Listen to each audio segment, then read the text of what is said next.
Hello everyone, welcome. आज हम रविन्द्रनाथ टैगोर जी द्वारा लिखा गया पोयम गीतांजलि का एक जो पोयम है उसको पढ़ेंगे। Where the mind is without fear.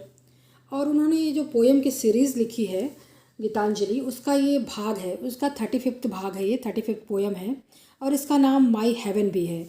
और पहले ये बंगाली में लिखा गया था जिसमें इसका नाम था चित्तो जेठा भयो शून्य। चित्त मीन्स मन, जहाँ मन हो, भय शून्य हो, जहाँ कोई भय ना हो मन में। फिर बाद में इसका इंग्लिश में ट्रांसलेशन हुआ है तो इसे where the mind is without fear हुआ है। तो अब इसको हम पहले समरी देखेंगे इसकी, उसके बाद फिर क्वेश्चन आंसर को देखेंगे।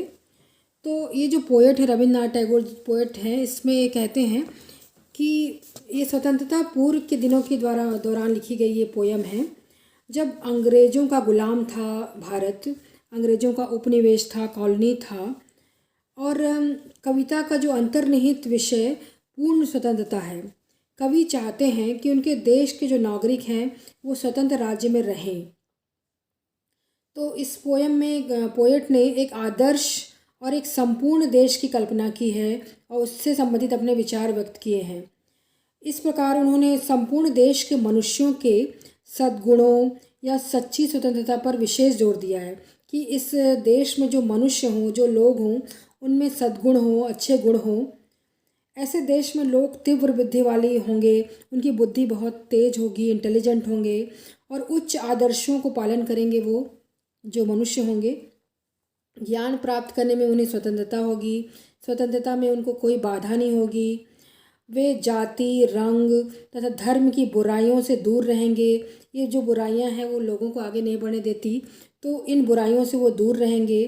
वे सत्य के प्रेमी होंगे, सच के प्रेमी होंगे। वे पूर्णत्व प्राप्त करने के लिए सदैव प्रयत्न करेंगे। हमेशा वो परफेक्शन की ओर आगे बढ़ेंगे, परफेक्शन पाने में, हर चीज़ में। वे प्राचीन हानिकारक रीति रिवाजों तथा परंपराओं के शिकार नहीं होंगे और ऐसा काम करेंगे जो औचित्यपूर्ण हो, जिसका कोई सेंस हो। ये जो पुराने रीति रिवाज, रूढ़िवादी जो परंपराएं हैं वो लोगों को आगे नहीं बढ़ने देती, तो इन बंधनों से हमारे देश के लोग मुक्त होंगे। उन्हें विचार एवं कार्य की पूर्ण स्वतंत्रता होगी। वो विचार से भी स्वतंत्र होंगे और एक्शन से भी स्वतंत्र होंगे। ऐसे में उनके विचार तथा कार्य प्रगतिशील होंगे। ऐसे काम वो करेंगे जिसमें वो आगे बढ़ सकें, डेवलप कर सकें और लाभदायक बन सकें। उनके जो काम है वो और विचार हैं वो लाभदायक और प्रगतिशील होंगे। अंत में कवि ईश्वर से प्रार्थना करते हैं कि भारत एक ऐसा ही संपूर्ण देश हो जहाँ के लोग सुख और शांति के साथ रह सके। ऐसा वो कल्पना करते हैं, ऐसे वो प्रार्थना करते हैं भगवान से। तो इस तरह से कहते हैं कि बिना डरे, बिना भय के पूरी स्वतंत्रता के साथ लोग रह सकें और किसी प्रकार के सत्ता का उनको दबा हुआ महसूस ना हो, कि कोई उनको दबा रहा हो, ऐसा उनको महसूस ना हो। जो लोकतंत्र के जो आदर्श हैं उनको पूरी तरह से फॉलो कर सकें और शिक्षा सभी पंथ, जाति, धर्म के लोगों को सुलभ हो सके। और मोटे तौर पे सामाजिक स्तर नहीं होना चाहिए, जो सोशल डिवीज़न है, लेयर्स हैं, वो नहीं होना चाहिए जो कि शिक्षा में बाधा आती है। शिक्षा सभी के लिए समान होनी चाहिए और सबके लिए अवेलेबल होनी चाहिए बिना किसी भेदभाव के। तो ये अपील करते हैं देश के लोगों से कि लोग जो है एकजुट होकर उनको रहना चाहिए। जातिवाद, क्षेत्रवाद या धर्म आदि सामाजिक बाधाओं से उनको मुक्त होना है, झुकना नहीं है देश के लोगों को। ऐसे आदर्श समाज की, ऐसे आदर्श देश की वो कल्पना करते हैं। फिर कवि कहते हैं कि लोगों को अंधविश्वासों के बंधन से मुक्त होना है, सुपरस्टिशंस में बंध के नहीं रहना है, अंधविश्वासों की बेड़ियों को तोड़ना है और उन्हें अपने इस डेवलपमेंट में आगे बढ़ना है। तो इस तरह से पोयम है। Now we will come to question answer. Question answer देखिए आप। तो इसमें कॉम्प्रिहेंशन का क्वेश्चन है। तो आप देखिए इधर, इसमें पहला क्वेश्चन जो है, क्वेश्चन 1 है, say whether the following statement are true और फॉल्स। ट्रू और फॉल्स। तो पहला जो क्वेश्चन है कि रीज़न मीन्स ये स्टेटमेंट है, इसे बताना है कि ये ट्रू और है कि फॉल्स है ये आपको बताना है। Reason in the poem is compared to stream. जो रीज़न है, जो तर्क शक्ति है, उस पोएम में कहा गया है कि ये इसका कंपेयर किया गया है स्ट्रीम के साथ, नदी की धारा के साथ, नदी के झरने के साथ। तो ये सच है, ट्रू है। तो इसका आंसर है ट्रू। नेक्स्ट है माइंड।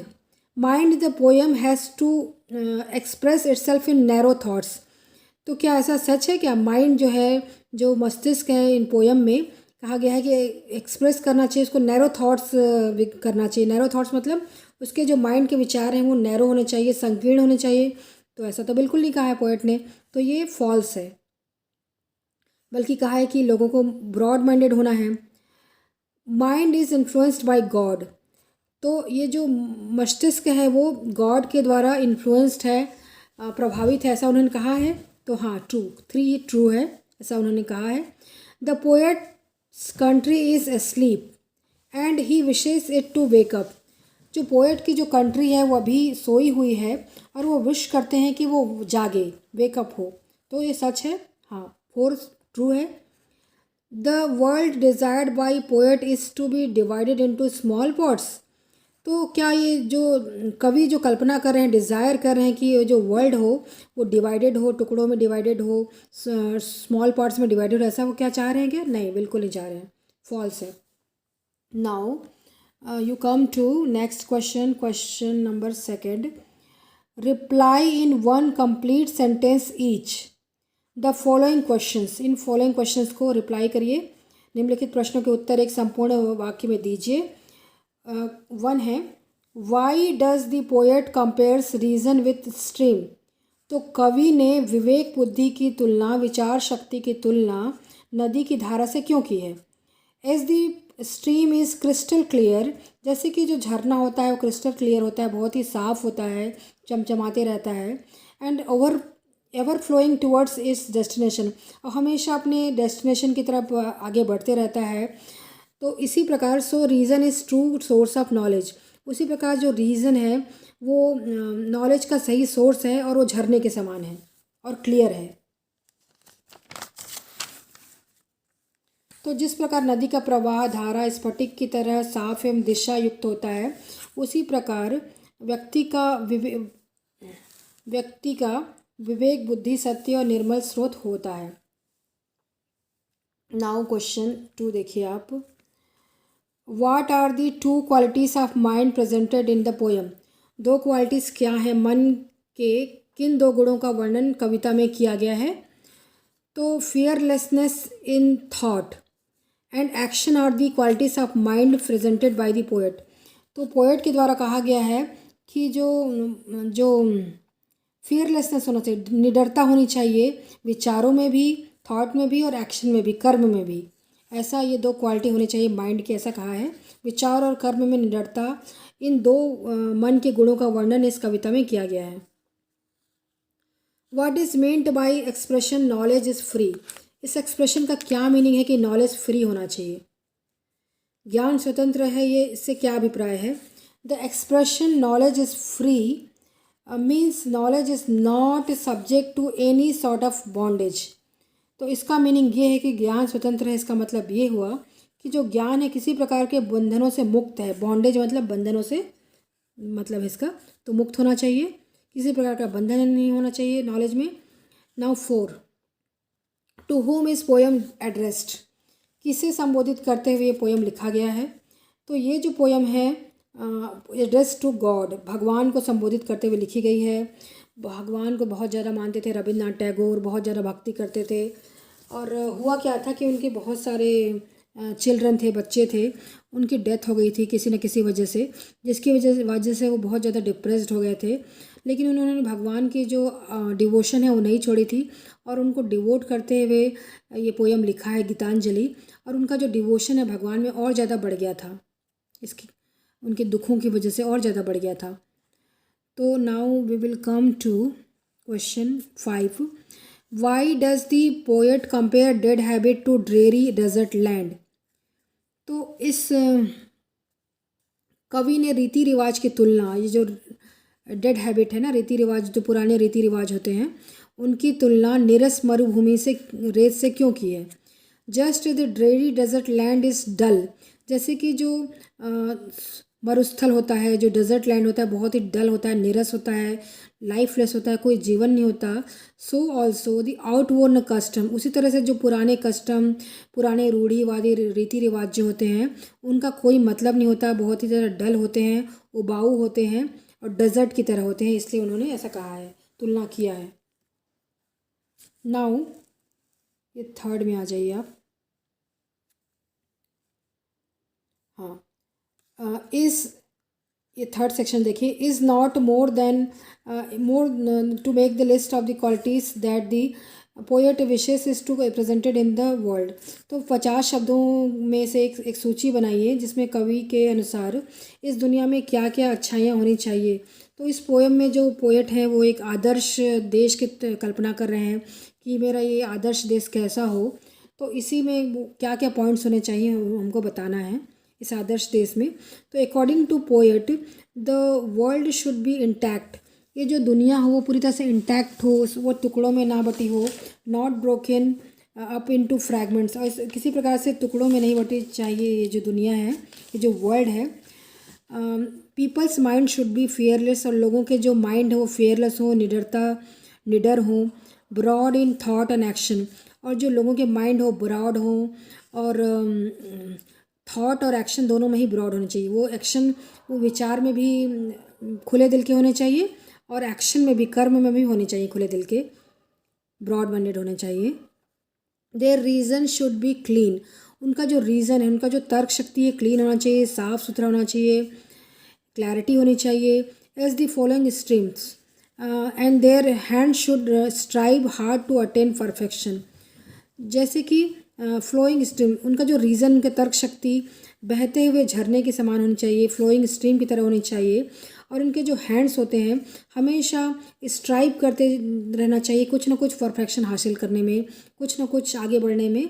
उनके जो हाथ हैं, उनके जो उन अच्छे काम करने में हमेशा आगे बढ़ते रहना चाहिए।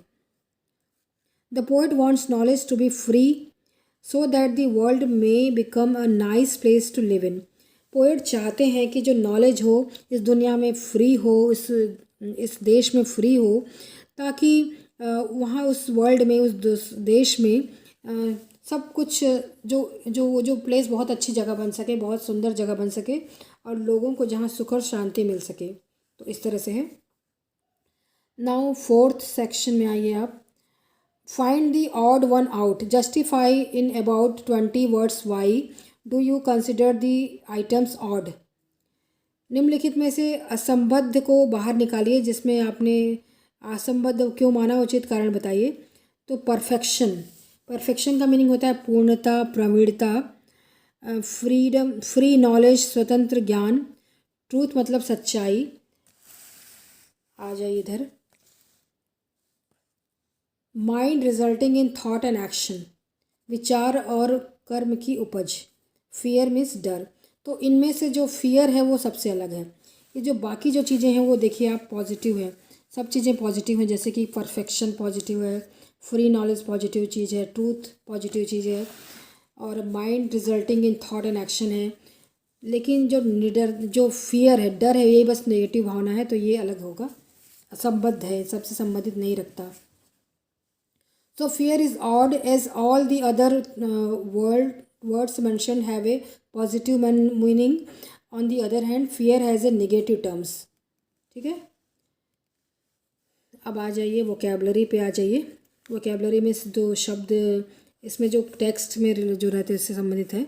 Keeping the theme of the poem in the mind, construct one sentence for each of the words given below. तो वोकेबलरी बहुत इंपॉर्टेंट है, बहुत मार्क्स के क्वेश्चन बहुत मतलब मार्क्स कैरी करता है ये वोकेबलरी। तो ये जो वर्ड्स हैं इनको लेके हमको सेंटेंसेस बनाना है। पहला वर्ड है फ्रीडम। फ्रीडम मीन्स होता है स्वतंत्रता अथवा मुक्ति। Freedom is one of the greatest need of an individual is also of the nation. तो स्वतंत्रता व्यक्ति और राष्ट्र की सबसे बड़ी ज़रूरत है। अभी ज़रूरी नहीं है कि ये जो सेंटेंस बना है वैसा ही आप सेंटेंस बनाएं, आप कोई दूसरा सेंटेंस भी बना सकते हैं, बस सेंटेंस सही होना चाहिए। Now next is knowledge. Knowledge means ज्ञान. Desire of getting knowledge has always been the instinct of man. ज्ञान प्राप्त करने की इच्छा मनुष्य की मूल प्रवृत्ति रही है. फ्रैगमेंट्स मीन्स टुकड़े. डिज़ायर, हाँ यहाँ पर the ground to air missile broke the enemy's fighter plane into fragments. तो ये फ्रैगमेंट को यूज़ करते हुए ये है वाक्य में प्रयोग करे करके जो रहता है. Now striving.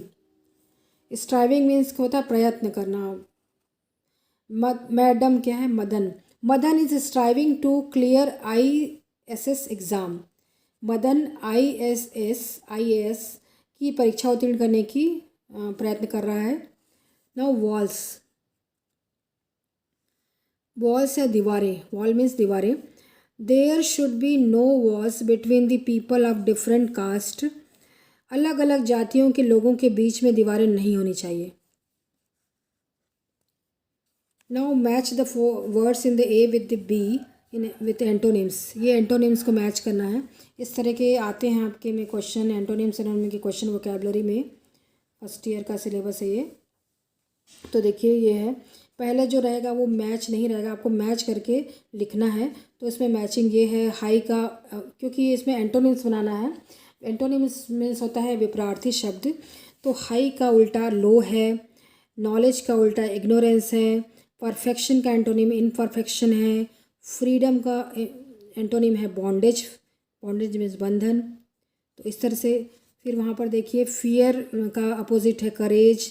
फ्रैगमेंट्स का उल्टा है होल. फ्रैगमेंट्स में टुकड़े होता है. वाइड मीन्स चौड़ा, तो उसका उल्टा है नैरो. माइंड का उल्टा है, कहना चाहिए एंटोनिम है बॉडी. तो ये है आपका. आई होप आपको ये वीडियो हेल्पफुल रहा होगा. Please share this video with your friends and subscribe my channel. Thank you so much.